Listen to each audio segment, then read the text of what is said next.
We're talking tight end here. Justin Joly, tight end out of North Carolina State. Super athletic, good hands, super fun. Everything we want from a tight end fantasy football prospect. But, John, the key question, as always, what's the right point of value here? If you're rolling the dice on a tight end, looking for that big hit, where do you draft him? That's what we're going to answer on this episode. We're going to look at his all 22 film, break that down.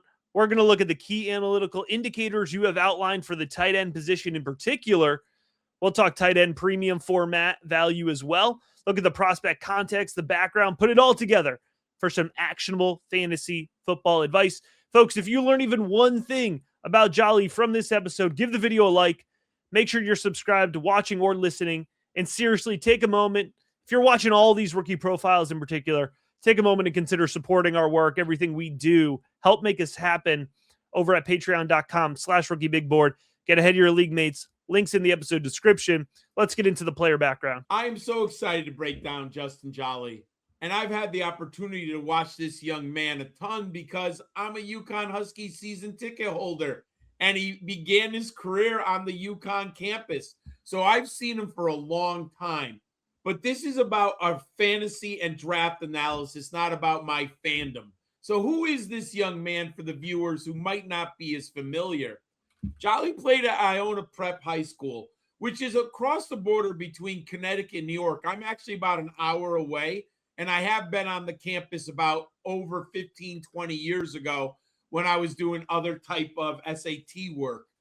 The varsity competitor for 3 years, he finished his high school career with 123 receptions for 1,827 yards and 22 total touchdowns. As a senior, he led his team to an 11-1 mark and an undefeated conference record. He was a two-star recruit, and he ends up enrolling at UConn. And he instantly stepped onto the field for the Huskies in 2022. As a true freshman, he had 18 receptions for 250 yards and 2 touchdowns. That's a nice, impressive number coming right out of high school. As a sophomore, Matt, this is where I really began to follow the young man. He exploded for the Huskies with the team leading 56 catches for 578 yards and 2 touchdowns. I was all in, but the young man broke my heart. He transfers to North Carolina State, and he adds 20 pounds in that offseason. He ranked second on the Wolfpack that year with 43 catches, totaling a team-leading 661 yards. He scored 4 touchdowns and averaged 15.4 yards per catch, which was the 4th best in the nation among tight ends in the FBS. As a senior last year, the Wolfpack's tight end was named the John Mackey Award semifinalist and All-ACC first team.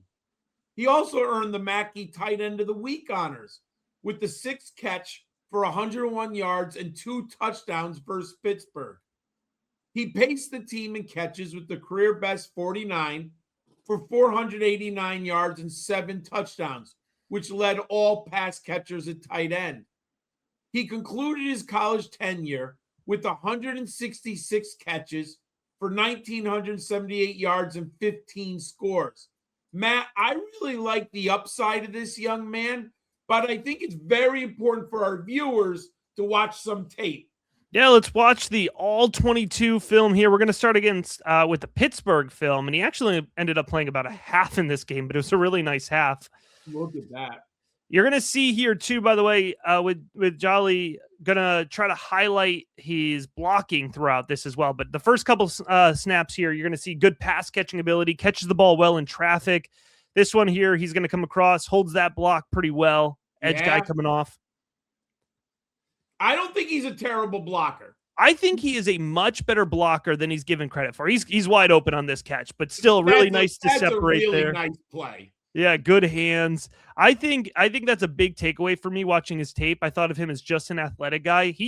I think he is a ready to play inline at the NFL level. Good example of his redirection and fluidity there on that catch. Good mental concentration catching that ball through some serious traffic. CJ Bailey should not have thrown that ball. No. Good concentration there, coming back to the ball on that one. Again, really nice ball skills. And if you see the way he moves across the field, John, I mean, he moves pretty well for a guy of his size. Oh, I think he's very fluid and big. And Matt, if you think CJ Bailey made some poor throws, you should check out some of that tape at the UConn before they had Fagnano. Really nice pull block there from Joly. Some better examples of his blocking here in this second game. I believe this is Boston College, if I remember correctly. I think those are gold. Boston College. Some gold helmets there. Look at that catch. Holds on really well in that post route through contact. Catch. Boom. He gets laid out, man. He holds on to that ball. Here's a good blocking rep. Good in the Look at that. Of the field. Look at that pole block. I mean, he nails that. He doesn't overpower guys. He's not running through them, but he's a high IQ blocker. I think that's what really shows up on his film. Yeah, I think he can immediately step into 12 personnel. He obviously, to me, would be more of your pass catching, but I actually think he can help you block. I really do. I really do. Comes back to that ball. Look at a few examples of him coming back to the ball very well, and he will continue and fight upfield as well. Here's another blocking rep again, right? Like, he's not overpowering guys, but he's getting his body in the right spot, and he knows that's all he needs to do. Oh yeah, I mean, he look at this. Sorry to cut you off. Look at this range. Look at that one. I mean, that play, that pass block, John. He saved a safety on that one. I mean, he really bought Bailey enough time. Sorry to cut you off, but that was. And look at the wham. Yeah, it was one. Yeah. We're both too excited. Yeah, I mean, I like the wham block. Then he goes out for a route. Yeah, exactly. And then boom, look at that. An excellent catch to finish it up, man. One more look at this. So really extend. Look at that. Yeah. Excellent contested catch there. So, I think you do check a lot of the boxes you're looking for a tight end, right? He's fluid. He's bendy. He moves well laterally. He's explosive. He redirects well. Nice catch and turn receiver. Separates through his routes and separates near the catch point. And like I said, not physically dominant as a blocker, but he's a high IQ blocker. It's not a liability. It's not keeping him off the field week one. It's not limiting the packages that he can be in, right? And I agree. I think that's what's really key, right? So whether you run 11 or 12, or man, there's a lot of teams running 13 now. Like, yes. he can be in those packages, right?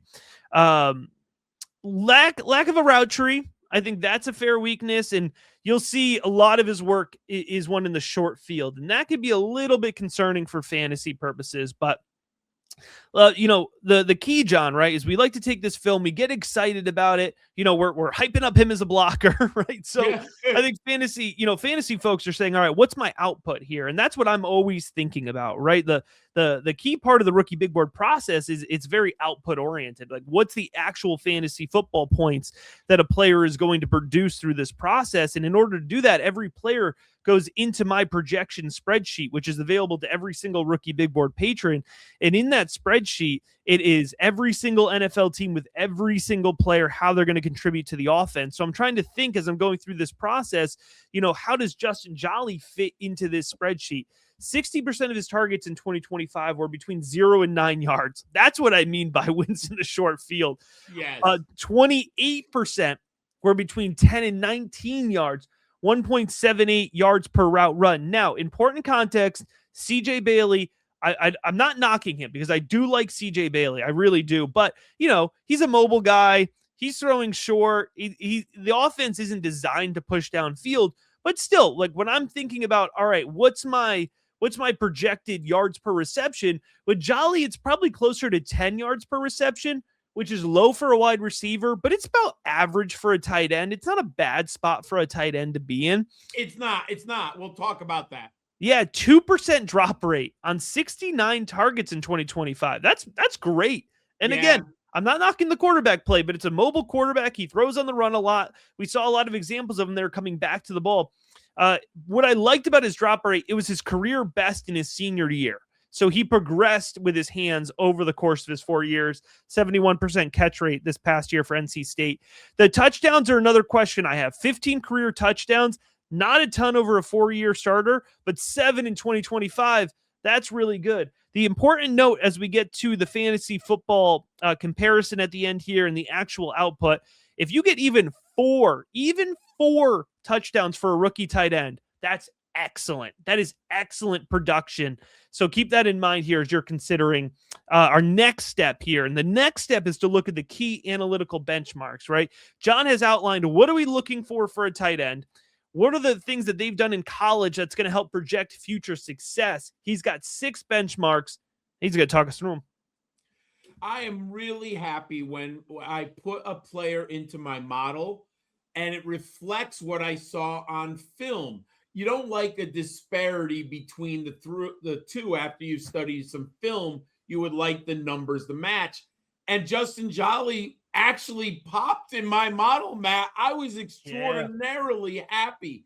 He ends up hitting on 4 of my 6 key benchmarks. Let's look at some of the things that are really impressive.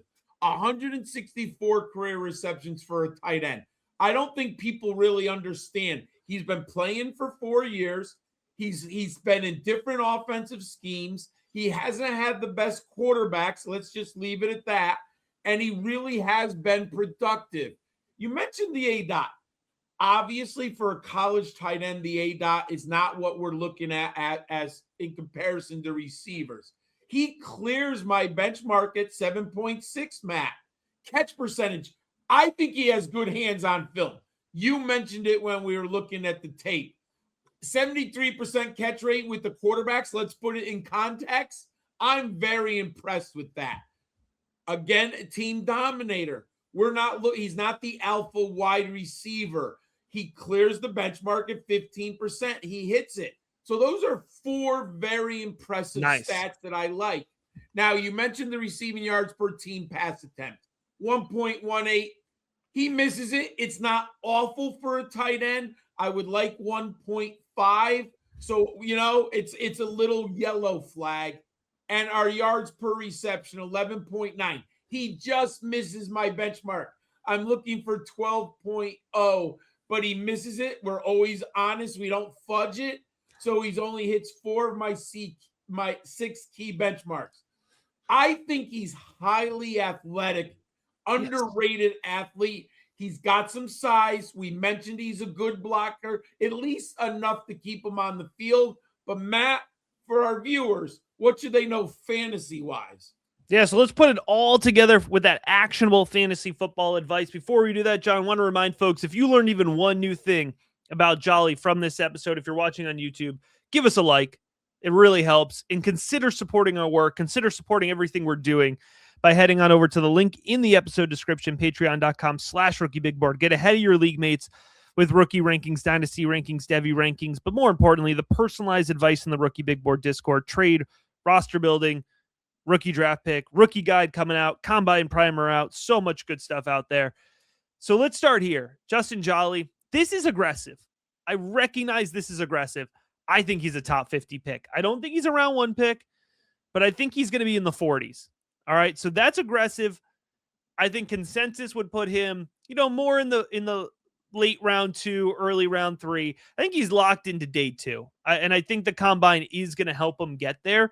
But nevertheless, I'm projecting some pretty aggressive draft capital when it comes to him. In terms of his Superflex ADP range, I think it's 205 to 208 mid-second round, which is that's a pretty high is not the right word, but not a lot of tight ends go even in the second round of rookie drafts, right? Even the guys that we like, even the ones that we talk about being athletic in this way.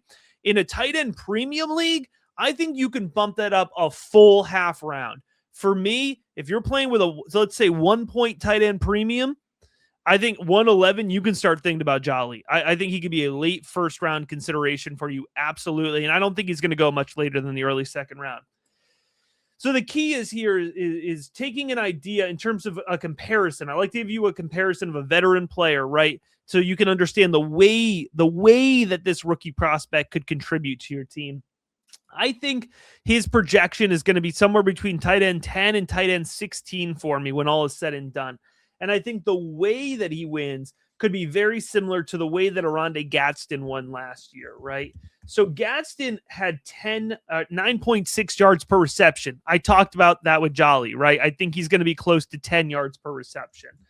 Gadsden 69 targets, he caught 49 of those for 71% catch rate. That's very similar to the type of catch rate that we saw for Joly. And I think that's realistic in terms of targets. By the way, folks, right? Like Arande Gatson, he was tight end 15 last year. 70 targets for a rookie tight end is really healthy. I mean, that is great. That was one of the reasons we got so excited about him. You're right. 3 touchdowns. That's going to be the question mark for me, because that I want, knowing his athleticism, knowing his pass catching ability, knowing the draft capital I think he's going to get, I want to give Joly 5 or 6 touchdowns for a projection. But again, 4 historically is really good. It's hard for a tight end to bypass that mark. So 3 or 4 seems really fair to me. So I again, tight end 15, if you're drafting tight end 15 in the early or in the mid-second round, folks, that is a smash. That is a smash value.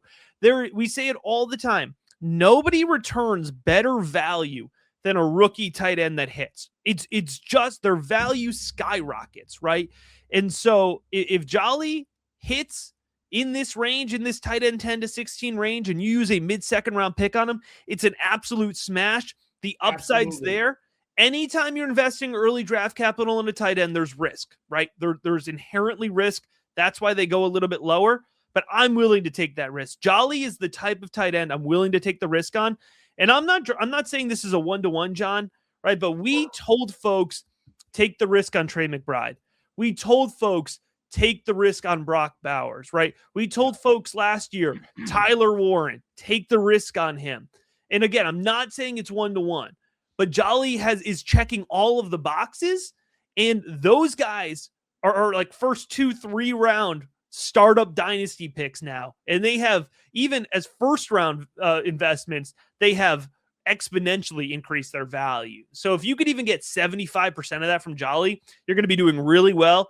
You're going to be beating your league mates. And that's what we're all about here, John. Oh, I love him. I honestly, if he falls to the 3rd round for whatever reason, I'm going to have 100% rostership, because I still think he's under the radar, Matt. I don't think people really are clued in. He's a really good prospect.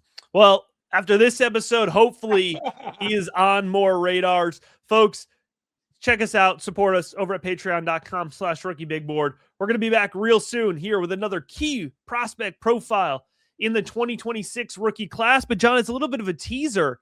Not next week. We got a little something special cooking up for you next week. Make sure you're subscribed so you can check out what we're going to be doing real soon.